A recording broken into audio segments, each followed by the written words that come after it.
Welcome back. Now, residents are continuing to pick up the pieces after devastating floods ravaged parts of KZN.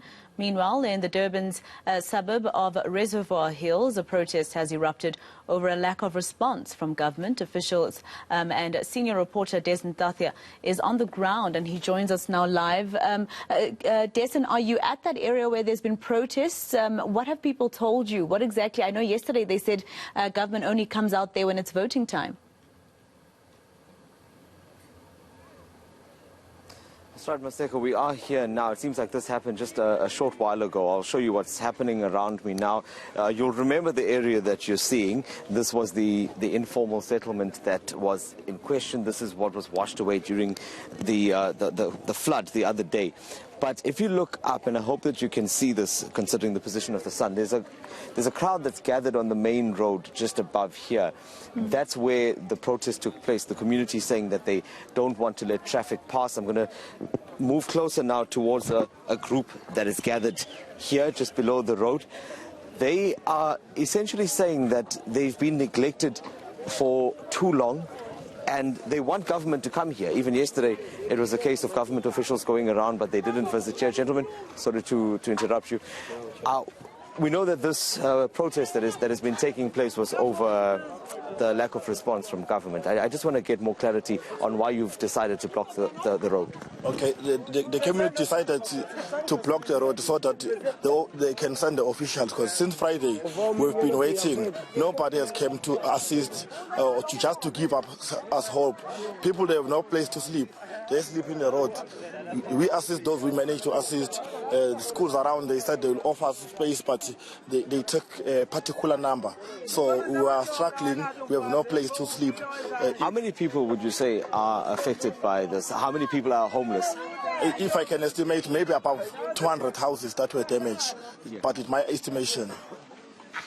What do you want to see happening now? Because, you know, we've seen government officials visiting other areas and so on. They have been giving help. They said community halls are open as well. Have you received any of that? Have you seen any of the government officials, from your councillors and anything else? No, the councillor came on the day one, then he negotiated with the school principal, Parliament Primary School. Then those people who are sleeping there, they were organized by the councillor. Then it ended there. There's nothing else. And it's quite sad that the president was in Tuzuma, Clermont, but he jammed this area. I think there is a huge damage that has been done here, but the president couldn't attend to our damage that we have here. So this has been an ongoing fight for you. I mean, I know that I've come here before when there have been protests as well. Has government ever offered residents here an opportunity to live anywhere else? To relocate? No, it never happened. Because what they told us in 2019, it was also a very sad story where officials, that time, Fauza P was a deputy mayor at the stage. She came here, she said, we have ourselves, we have to identify the land. How we can identify the land, who owns the land? We don't have those facilities to do that, which means that they were just pushing us away. But what I can say, what we want, they have to relocate us here, because you can see this is a disaster area. This place will be washed away in a few years to come, if you can see, because in 2019 this river was not here, it was there. In these floods, we are going next to the road. Automatically this place is totally finished. They have to relocate us if it's possible.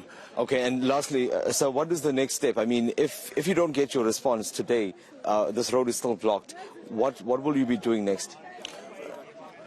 I think it will depend on the committee what they decide to do, because I'm not the one who deciding what will happen. But they decide themselves what they must do. Yes. They also say I must speak in isiZulu. Sinenkinga lapha yokuthi sifuna ubuholi buthathe indima yabo njoba mazovota bayasikhumbula kodwa njoba selidlule nje ukhetho sinenkinga akufika imholi akekho umuntu owafika official ovela kumasipala kwagcina nje kufika umuntu wa disaster oyedwa nekhansela bathi uzo assess isimo kuze ube namhlanje asilitholile usiza abantu balala emgwaqeni kukhona izingane ezincane kukhona abantu besifazane abana indawo yokugeza but they need privacy abantu besifazane siyacela ukuthi kosopolitiki bengasikhumbule ngoba kuzovota kuphela abese njengamanje isikhathi sokuthi betshengisa ukuthi njengoba besuke bezokhankasa basiyini abasuke bezoyifuna kuthina noma sibaluleke makuvotwa kuphela. Siyacela ke bosopolitiki noma ngabe liphi iqembu ngikulona nami ngase ngilibone elinya ngase ngilibone. Siyacela ukuthi bosopolitiki nisikhumbule ngoba luyeza ukhetho nisazosidinga. Uma ningabe ningezi ukuzosi-assista manje ngokhetho nathi we have to punish you. Siyabonga. Thank you so much for your time, sir. Maseko, that's the message, and I think it came across quite clearly the other day as well. You can hear the discontentment there. A crowd is starting to gather here just behind me. As I said, the other crowd is there on the main road. They haven't yet made a decision on what's going to happen when if they don't get that response. I mean, the mayor, for example, today is out and about and visiting areas, other delegations, MECs. We know the premier is out, and you find that as we go around, every community expects the same type of treatment. They want to also get a visit. They also want to know what help is coming their way. And I think in the same vein as which we were talking about the disaster management teams, I think we can also speak similarly about government's response, that they have a wide area to cover, and we must admit that. And it's impossible for them to reach every place. But this is also an opportunity, as you can see, for older issues to come to the fore, like this one. I think the gentleman there summing it up quite nicely, and he says that the river, or he feels that the water has moved so much closer to their homes, and it literally means that their time here is running out with no word of where they'll be relocated to and if they will be at all.